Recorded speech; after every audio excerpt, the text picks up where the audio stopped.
un invitado que es para escuchar, es para hablar, mi querido José Luis, porque es que son muchos temas, por eso digo, no sé si hablar de Colombia, hablar de Bogotá, ¿por dónde arrancamos con Daniel Briceño, nuestro analista invitado en esta mañana de información y noticias? Daniel, muy buenos días, bienvenido al CIA, Sistema Informativo Auténtica en Colombia. Hola, apreciado Carlos, José Luis, ¿cómo están? Siempre es una alegría estar aquí con ustedes en CIA Radio. Dios los bendiga. Bueno, cuando un hombre de la integridad de Daniel Briceño, y no quiero halagarlo tanto porque no es nuestro estilo, digamos, y más en un tema de análisis, toma la disposición de tomar esta línea de crítica, de análisis y de concepto sin ningún tinte político, porque creo que eso es lo que ha destacado Daniel Briceño en sus análisis. Es un hombre que ha logrado una credibilidad importante en todas las redes sociales y en todas las tendencias, Daniel. Y gracias por aceptar la invitación, gracias por acompañarnos, gracias por estar siempre aquí conectado con nosotros. Un hombre que sí lleva ese respaldo de Dios grande y maravilloso en su vida. Daniel, le voy a dejar un poquito el tema de Bogotá a José Luis porque hay un tema duro de integración social y sé que usted le puede aportar, que ha venido José Luis Ramírez aquí campaneando duro, duro, duro sobre el tema de integración social. Pero yo le tengo que preguntar a usted por este nuevo gobierno, por este gobierno del cambio que ya pasó del mes, 30 días, ya llevamos más de 30 días de la llegada de Gustavo Petro. Yo les decía a mis compañeros que había que dar un compás de espera, hay mucho tema todavía político, se ataca, pero se han dado pasos, digamos, en falso. ¿Y cuál es la lectura que le hace Daniel Briceño hoy, precisamente, a este gobierno del cambio de Gustavo Petro Rego al día de hoy, Daniel? Bueno, en primer lugar lo que hay que decir es que normalmente los compases de espera se dan hacia los 100 días. Sin embargo, lo que se ha vivido en estos 30 y, no sé, 37, 38, casi 40 días del gobierno de Gustavo Petro, pues ha sido realmente frenético. O sea, nos han sometido el país a muchos anuncios, han sometido el país también a muchas polémicas. Y entonces, pues, cuando uno revisa, lo primero que uno tiene que ver es que esto es un gobierno totalmente desordenado y descuadernado. Los ministerios no funcionan de forma ordenada, no hay un vocero oficial del gobierno. Digamos, aquí todo el mundo habla absolutamente de todo y creo que es uno de los grandes problemas que está teniendo el gobierno. Y es que usted escucha al canciller hablar de paz, escucha al alto comisionado hablar de paz, escucha al ministro del Interior hablar de paz. Todo el mundo habla de lo que quiere, todo el mundo habla y especula de todos los temas en general. Y entonces es un gobierno que uno no ve que tiene como un norte y un líder en este momento, pues más allá obviamente del presidente Gustavo Petro. Pero normalmente en los gobiernos uno ve que hay un vocero, uno ve que hay una persona que está orientando. Y aquí pues eso no está pasando, cada cartera lo que está cogiendo es para su lado, está comenzando a generar sus propios ruidos y sus propias complicaciones. Y en esas complicaciones, pues para mí, realmente, más allá de lo de la ministra Irene Vélez, que yo ahorita lo tocaré, lo primero que me ha dejado muy impactado es el tema de las relaciones exteriores. Ha sido muy malo el tema de las relaciones exteriores en esos 40 días más o menos, porque han habido unas cosas que a mí me han dejado sorprendido. Digamos, el tema de un canciller como Álvaro Leiva, un canciller dedicado a la política, porque eso es lo que está haciendo Álvaro Leiva, está dedicado a la política, está dedicado también al tema de la paz, pero el tema de las relaciones exteriores lo está haciendo muy mal. Álvaro Leiva nos prometió aquí de entrada de que las embajadas, pues iba a cambiar con esa guachafita las embajadas que han mantenido todos los gobiernos y que aquí se iban a comenzar a privilegiar los funcionarios de carrera diplomática. Eso es totalmente falso. Al contrario, lo que hizo el gobierno junto con el presidente Gustavo Petro y Álvaro Leiva fue enviar a las tres personas más cuestionadas que tiene el pacto histórico, que tiene como llaman ellos, esta gran unidad nacional ahora o gran acuerdo nacional a embajadas para que no tengan problemas en Colombia. Tenemos a Leonfredo Muñoz imputado, tenemos a Camilo Romero imputado, tenemos a Armando Benedetti en problemado, y entonces lo que hicieron fue premiarlos con embajadas, pues para quitar el ruido que ellos tienen internamente en Colombia y que también puedan salir al exterior.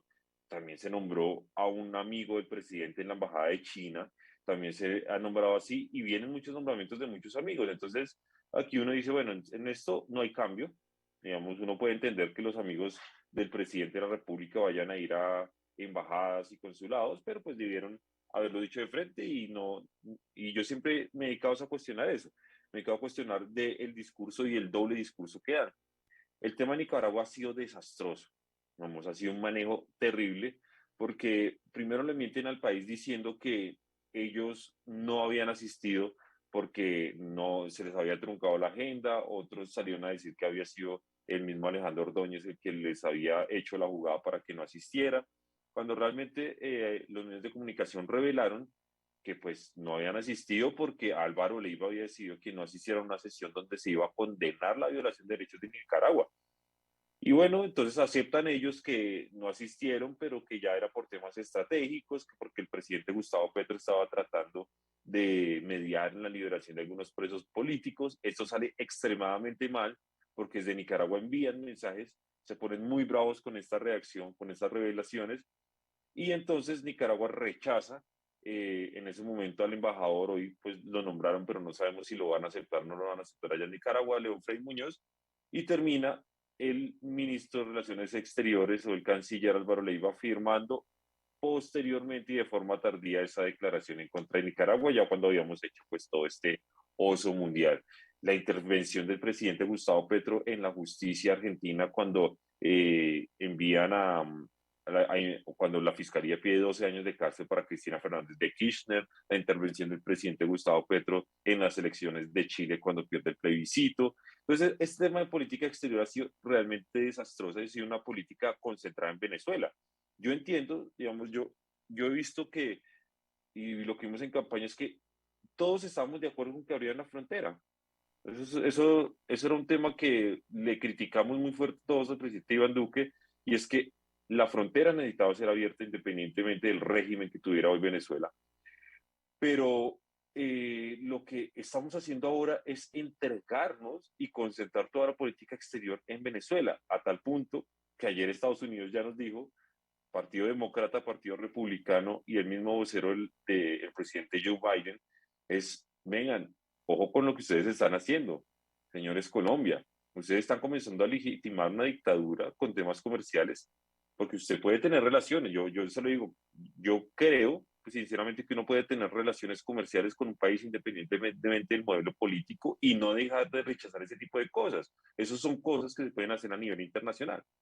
Pero aquí nos estamos entregando totalmente y entonces ahora se nos está generando un problema con Estados Unidos.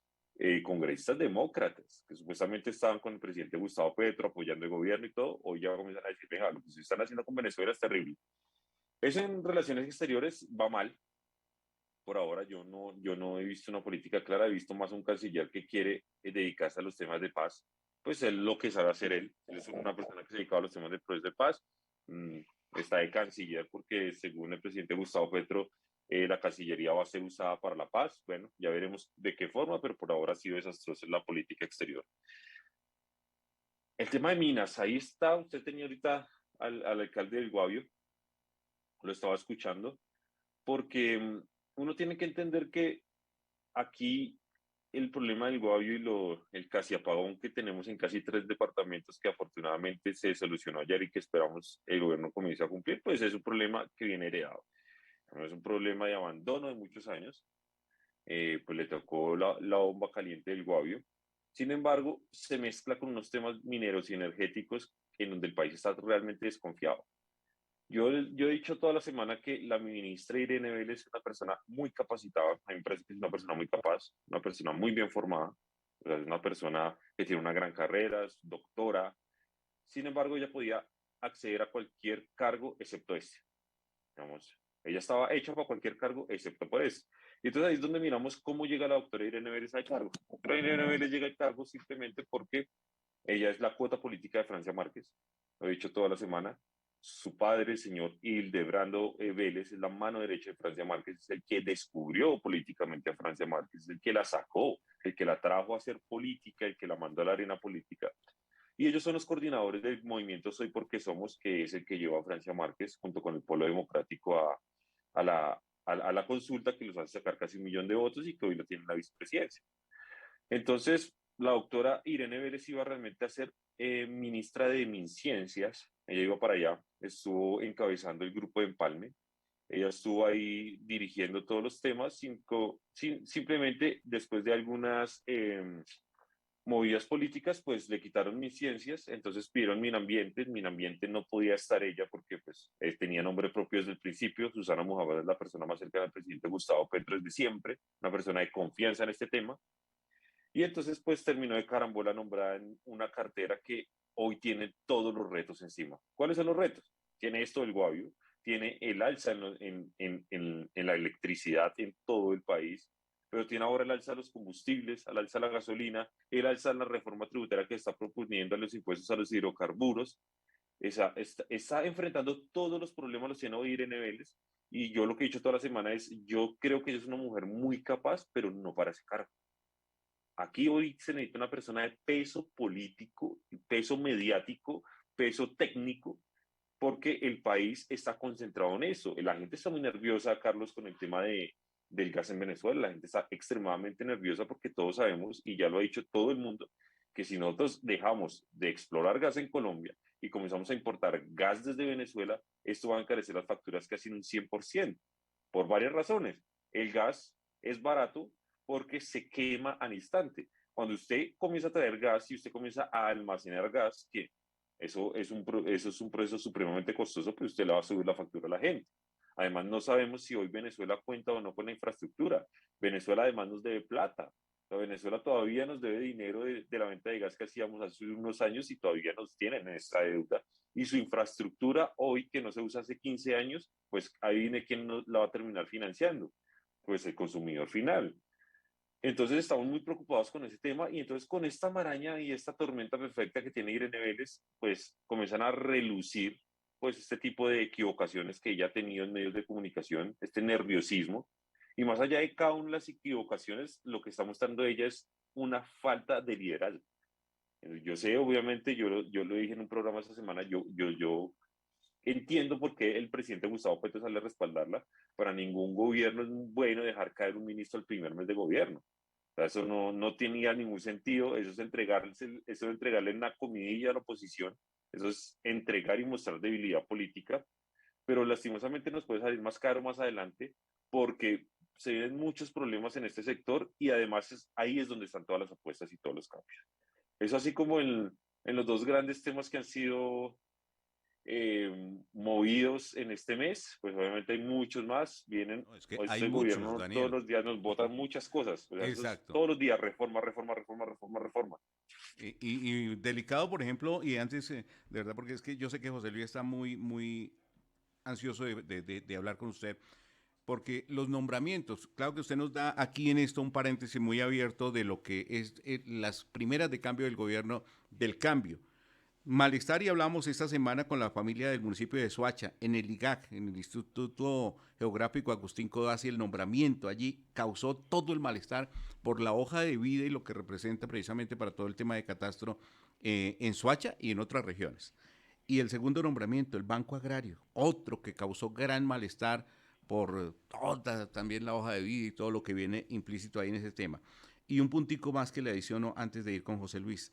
El tema de las delegaciones presidenciales, el canciller usted lo nombró ahí. ¿Quién debería estar presente, gústele o no le guste a mucha gente el tema de la reina Isabel? ¿La vicepresidenta, la cancillería o la primera dama, Daniel? Bueno, aquí van varios temas, voy a iniciar por el de, yo no entiendo, se los digo aquí sinceramente, yo entiendo obviamente que la primera dama es la persona más cercana al presidente Gustavo Petro, sin embargo, formalmente, constitucional y legalmente ya no tiene ningún tipo de funciones, ¿cierto? No tiene ningún tipo de función, no tiene ningún tipo de competencia. Entonces, yo coincido con Salud de Hernández, con la periodista Salud de Hernández, en que aquí lo que hay es una muestra más de capricho, ¿cierto? Personal, de querer ir a un evento. Y es que, mira, esto no es cualquier funeral, esto es un funeral de un jefe de Estado. Cuando usted hace relaciones internacionales, el jefe de Estado es el presidente de la República. Esas funciones son, obviamente, delegadas y se actúa mediante el canciller a nivel exterior. Pero las funciones de jefe de Estado están en cabeza del presidente de la República. Cuando el presidente delega sus funciones de jefe de Estado, que es una de sus tres grandes funciones, lo debe hacer sobre funcionarios que sean del propio gobierno. La doctora Verónica Alcocer, yo entiendo que la esposa es presidente de la República, pero ella no es funcionaria, no tiene ningún cargo. En Colombia no se maneja la figura de primera dama como un cargo, afortunadamente. Ustedes vieron el problema que tuvo Boric en Chile, fue porque quiso que su novia, ni siquiera su esposa, su novia tuviera un cargo dentro del Estado que se llamara primera dama, literal. Le quería crear una organización, le quería crear asesores, le quería crear todo, absolutamente todo. Entonces, yo no entiendo cómo se hace esto, no entiendo, por ejemplo, legalmente y constitucionalmente cómo se va a presentar la doctora Verónica Alcocer en el funeral, porque ella no tiene ningún tipo de delegación, no tiene ningún tipo de accionar ni competencia constitucional ni legal a nivel exterior, pero pues uno ahí va viendo que esto se trata más de temas personales. A mí lo del IGAC me tiene muy preocupado. Yo estuve estudiando el tema estos 2 días porque hay varias razones. Yo se lo digo sinceramente, yo estoy estudiando el tema, estoy recogiendo la documentación porque yo creo personalmente que el doctor Gustavo Marulanda se encuentra impedido y se podría encontrar hasta inhabilitado para ejercer este cargo. En primer lugar, porque aquí vamos a hablarlo descarnadamente. Él está metido en varios escándalos, pero no solo eso.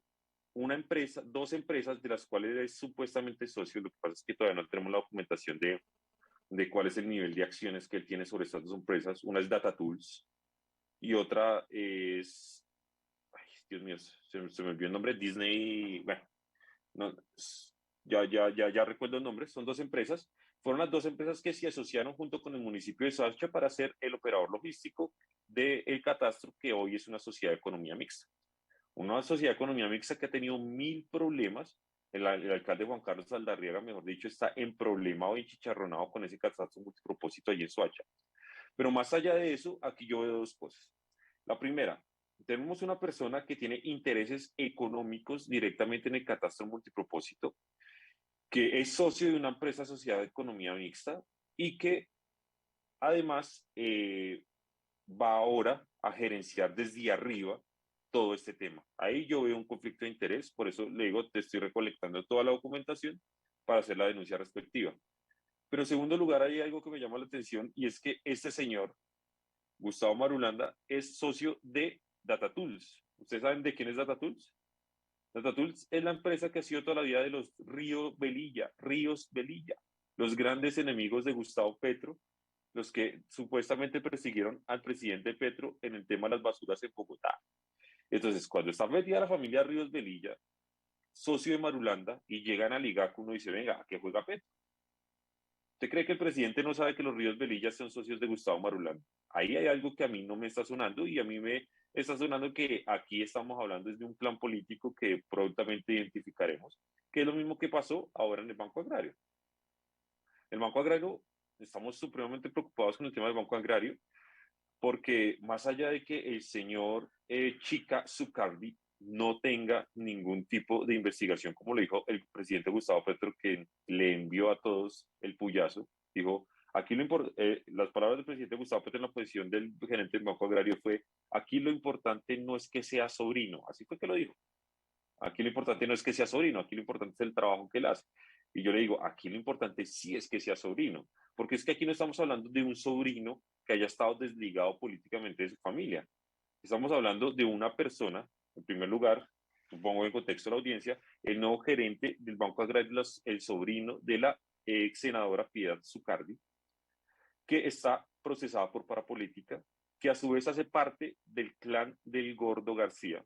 El Gordo García es un ex senador condenado a más de 40 años de cárcel por ser el autor intelectual de la masacre de Macayepo, en donde mataron más de 12 campesinos y desplazaron más de 250 familias. Y es un clan político que se ha mantenido totalmente vigente, se mantuvo vigente por el primo del gerente del Banco Agrario, que es el doctor Andrés Felipe García Zucardi, y que hoy en el Congreso, aunque no haya ningún García en el Congreso, está representado por el doctor Iván Name. No Iván Leonidas Name, sino Iván Name del partido de la U. Entonces, ahí está un clan político totalmente armado. El doctor gerente del Banco Agrario hoy en día también es muy cercano a la primera dama, la doctora Verónica Alcocer. a tal punto que fue el secretario de Hacienda del tío de la doctora Verónica Alcocer allá en Sincelejo. Ellos tienen una mezcolanza de familias y todo está conectado por el excongresista Mario Federico Fernández Alcocer, que es el primo de la doctora, de la primera dama.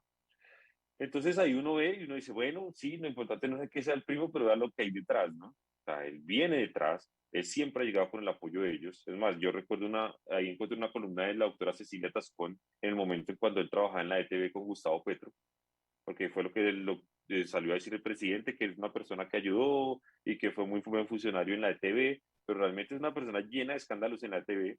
Él estuvo inmerso en el escándalo de las megaprimas a los funcionarios, es más, él recibió las megaprimas como un escándalo que estalló en la ETV en ese entonces. Y es una persona que en ese entonces, Cecilia Tascón decía que había llegado por referencia de la doctora Piedad Zucardi al alcalde entonces Gustavo Petro. Entonces es una persona que está metida en el clan político y lastimosamente a mí me preocupa mucho que los ahorros de los campesinos, que el crédito del campesinado pues haya quedado en manos de ese clan político. La mujer del zar no tiene que ser sino parecer, también dice por ahí el dicho, el adagio popular. Bueno, antes de darle paso a José Luis Ramírez, hay noticia. A esta hora, la Universidad Sergio Arboleda perdería su acreditación. El Ministerio Nacional de Educación le prohibió a la Sergio presentarse más como universidad acreditada de alta calidad. Hay noticia a esta hora frente a la Sergio Arboleda. José Luis Ramírez Morales, le escucha nuestro invitado Daniel Briceño, analista político que nos abre un compás precisamente, pero muy grande, frente a lo que ha sido estos primeros días del gobierno, del cambio del gobierno de Gustavo Petro. Lo dejo usted en el tema Bogotá, que sé que le interesa y sé que le puede aportar Daniel Briceño a esta hora. José Luis Ramírez, le escucha Daniel Briceño. Con los muy buenos días al amigo Daniel Briceño. Muchos años hace que lo conozco y sé de su capacidad y su dedicación en el estudio, el juicio, lo que se llama el juicio del estudio de los temas de Colombia y sobre todo de Bogotá. Es un gusto saludarlo. Bueno, antes de entrar a Bogotá, que son dos preguntitas, o una, dos, pero le voy a preguntar qué opina usted en todos esos análisis, en toda esa mirada holística que usted tiene sobre el país y sobre los acontecimientos. Le quiero también decir que hoy estamos justamente cuando hacemos la entrevista 40 días de la posesión de Gustavo Petro. Hoy justamente aquí en el CIA estamos usted y yo y los oyentes, pues 40 días exactos hoy. Preguntaba usted que cuántos días, 40 le quiero decir, 40 exactos.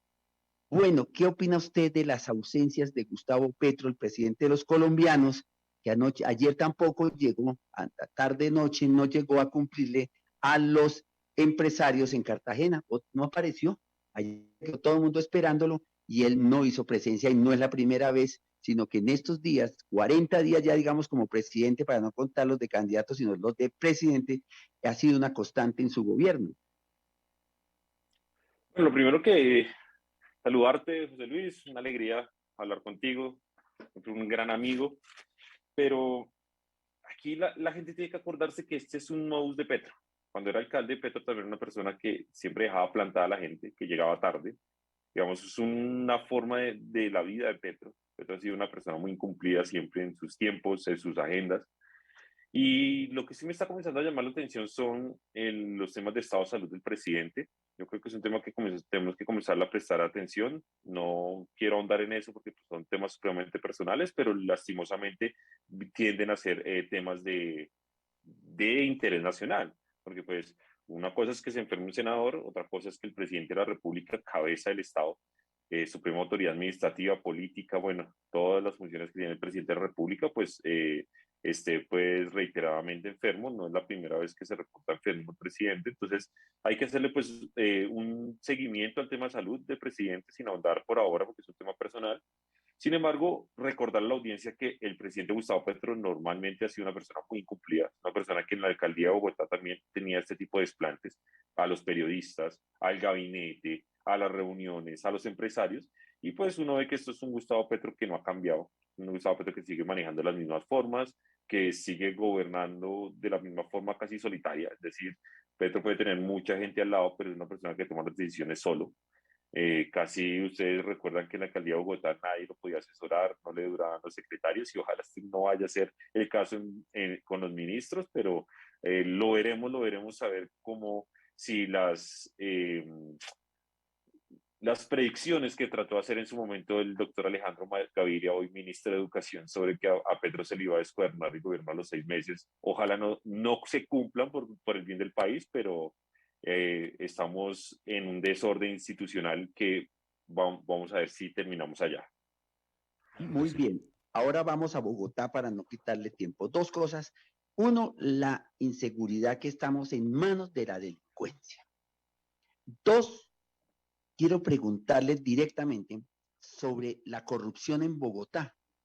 La señora Cinia Navarro, supuestamente, según la Contraloría, le abrió investigación, no sé si preliminar, ya le abrió investigación por el desfalco o mal manejo de más de 2.600 millones de pesos cuando ella estuvo en la Secretaría de Integración Social con los comedores comunitarios, y sé que tiene otras investigaciones. Uno, son funcionarios, había sido concejal de Bogotá esta señora, había sido también edil, creo que la Candelaria, y bueno, llegó a ocupar este puesto a través de una coalición que había acompañado el Polo a Claudia López. Perfecto.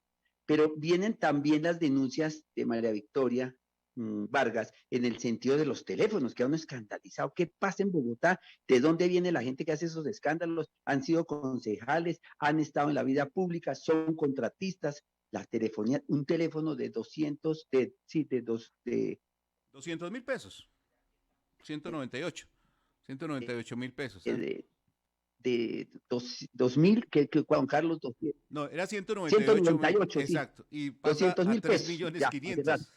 Dios santo. Exacto, y aparece en 3.500.000 haciendo Secretaría de Salud, no sé quién o quiénes son los responsables. Es que este es un fraude de corrupción de 2 pesos a 3.500.000, esa cotización y esa compra de esos teléfonos.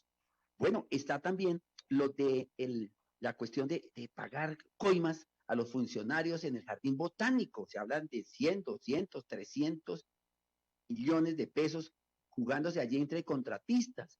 Esas maromas que continúan, y en bomberos ni se diga, el director de bomberos sale y se va para Europa. Bueno, ahí hay unos cuentos sentimental y de noviazgos pero abandonan, no pide permiso, se va, abandonan el cargo. Es decir, la corrupción galopando en Bogotá. ¿Qué hacer desde sitios y personas tan conocidas y que han pasado por cargos de manejo público? Bueno, en primer lugar, Daniel. respecto de la inseguridad, que es un tema que hoy le estalla a la alcaldesa Claudia López, literalmente le estalla en las manos, y le estalla por varias razones. En primer lugar, porque es un tema que ella sistemáticamente se ha dedicado a negar. La doctora Claudia López ha negado la inseguridad todo el tiempo. Yo lo he denunciado el concejal Emel Rojas, con el que tengo el gusto de trabajar hombro a hombro. Y el haber negado la inseguridad y haberse dedicado únicamente a revisar números, eso es lo que hace la administración. Esta administración, la única seguridad que mira son los números.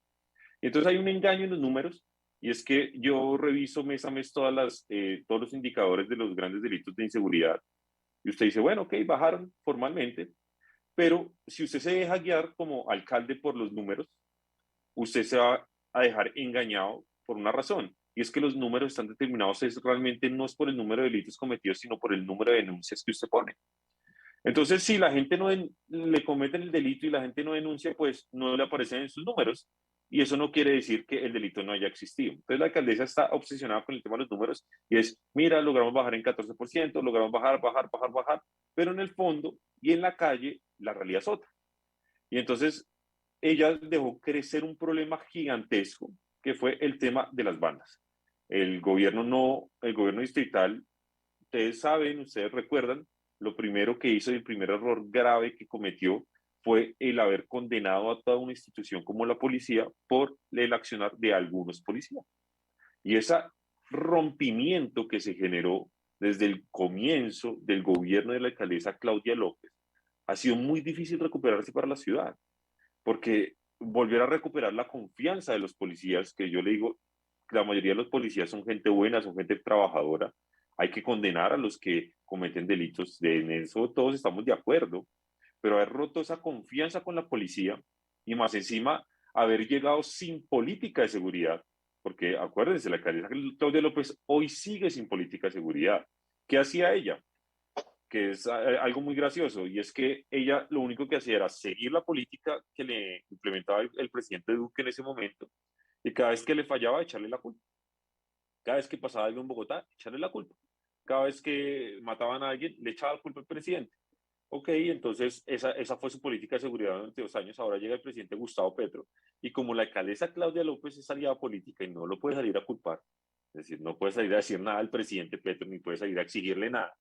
Entonces, pues le comienza a estallar el problema y los bogotanos comienzan a abrir los ojos, comienzan a decir, venga, ¿qué ha hecho la alcaldesa en 2 años con el tema de seguridad?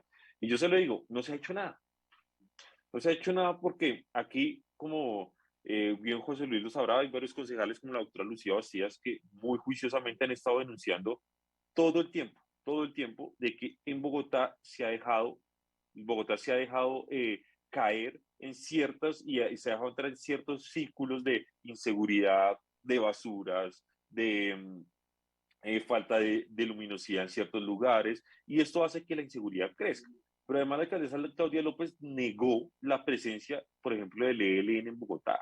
Eso fue un error grandísimo cuando el ELN y las disidencias de las FARC en las localidades de Usme y Bolívar están haciendo las suyas. Lo ha dicho la Defensoría del Pueblo, se lo ha dicho 3 veces, y ella lo ha negado. Y ahora tenemos una guerra entre bandas, porque mire cómo funciona esto. Tenemos una guerra entre bandas que se comunican mediante cuerpos embolsados en las zonas. Eso es lo que está pasando en Bogotá. Aquí las bandas criminales se están matando entre ellos y se comunican y envían mensajes en cuerpos embolsados. Pero entonces la alcaldesa Claudia López se dedica únicamente a decir, eso es una guerra entre bandas. Pero lo que no están viendo ella es que si usted le dejan como vecino un cuerpo descuartizado en la esquina de su barrio, pues inmediatamente el impacto que eso genera a nivel socioemocional, a nivel de seguridad y de percepción, pues él es inmediatamente nefasto para la población.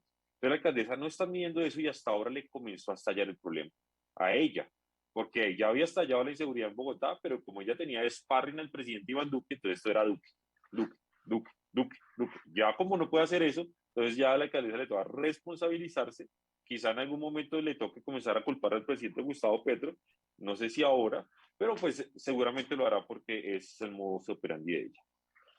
Entonces tenemos cifras bajas de inseguridad que están a tasa de demanda, pero seguridad real en las calles, y entonces es un tema que la alcaldesa no ha querido revisar. Pues ahí En está. cuanto Bueno, a sí, integración, corrupción. Exactamente. me refiero rápidamente a integración social y a salud. Me voy a referir a integración social. Yo simplemente quiero decirles que estamos haciendo un trabajo muy juicioso porque el cambio de modelo en el tema de comedores comunitarios, se los digo, a cocinas comunitarias es desastroso. La forma en cómo se contrataron 96 operadores de forma muy pequeñita, gente que no tiene experiencia, gente que no tenía como tal toda la experticia ni la infraestructura para prestar esos servicios en 96 zonas de Bogotá que ni siquiera se pudieron dedicar todos. Ahí hay mucho de donde jalar, y nosotros estamos mirando porque el tema de los sobrecostos va a estar supremamente grave y las denuncias van a seguir saliendo.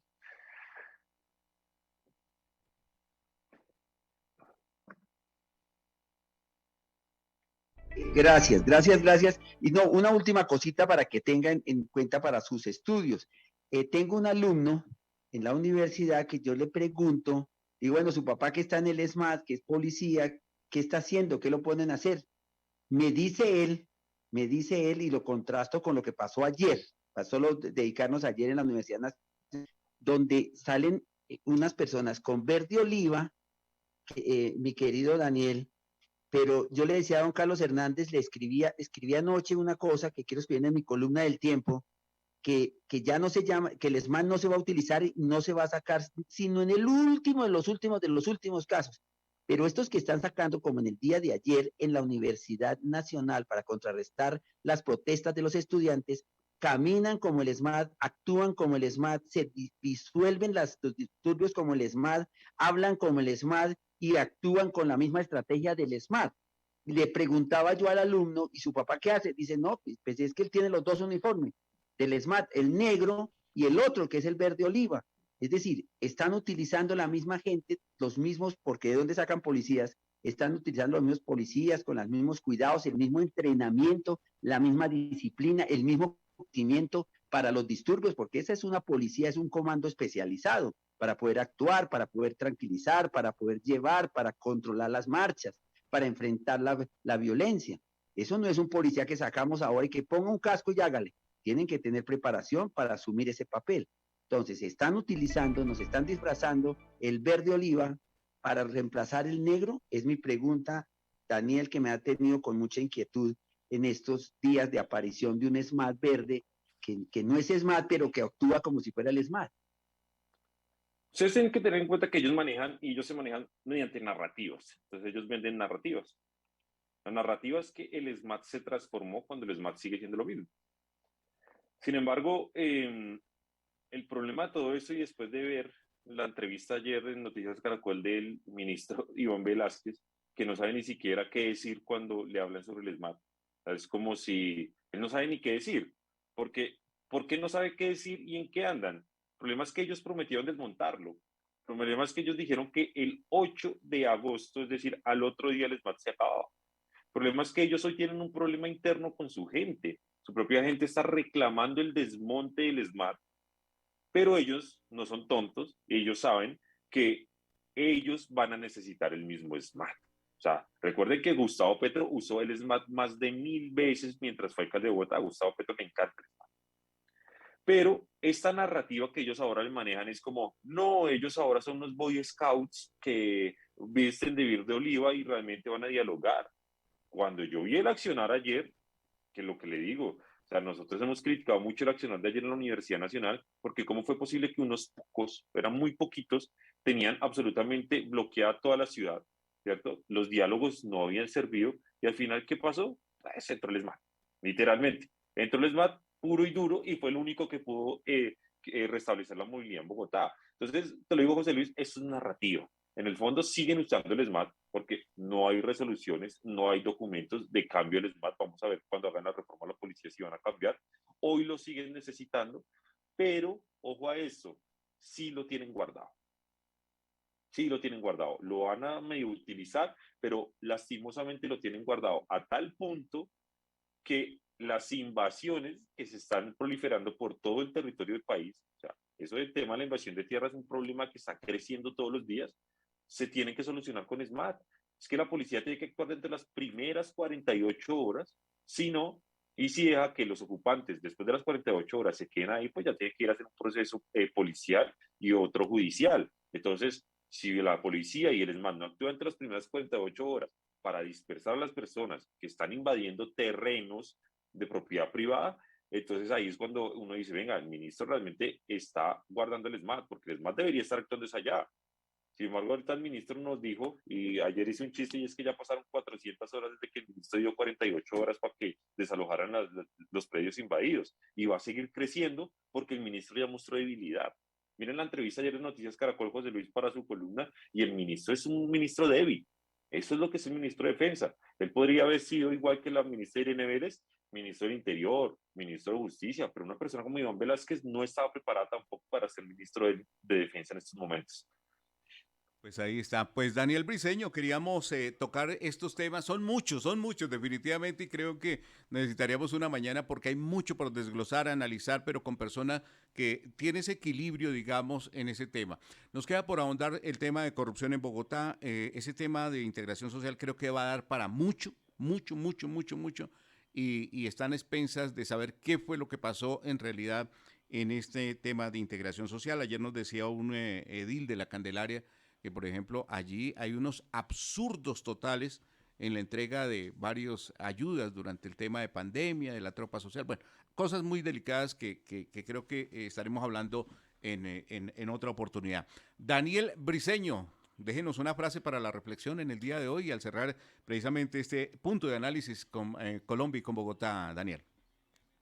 No, Carlos, pues siempre invitar a todos los colombianos a estar pendientes de los asuntos públicos. Por favor, no se desliguen de esto. Yo sé que es desgastante, yo sé que tenemos familias, yo sé que hay muchas cosas que hacer, pero si la gente no está pendiente del gobierno, si la gente no está ahí pendiente de lo que están haciendo, de lo que están gastando, de lo que están comprando, de lo que no están haciendo, de lo que dijeron y no dijeron, pues realmente los gobiernos se van a sentir en libertad de hacer lo que quieran, de generar injusticias y obviamente de generar pues y que se creen todos estos focos de corrupción. Realmente es la ciudadanía la que controla a los políticos y no los políticos a la ciudadanía, así debería ser, lastimosamente no funciona así, pero ojalá sí podamos llegar a una ciudadanía más empoderada que esté más pendiente de los asuntos públicos y hoy con las redes sociales pues es un gran canal para hacerlo. Dios los bendiga a todos y siempre es un privilegio estar con ustedes, me siento de esta casa. Claro que sí, Daniel, siempre bienvenido. Daniel Briceño, columnista, editorialista, pero analista de los temas de nación y de ciudad en esta mañana del CIA, Sistema Informativo Auténtica en Colombia. Muchas gracias, Daniel. Bendiciones de lo alto. Chao a todos. Ahí está el análisis que tenemos en esta mañana, José Luis. Definitivamente nos quedan muchos temas y ahí, pero también nos deja con muchas alertas encendidas y no es de desconocer el análisis que hace Daniel Briceño, que lo hablábamos con la gente de Soacha, lo que hablamos ayer con el edil de la Candelaria y lo que está pasando.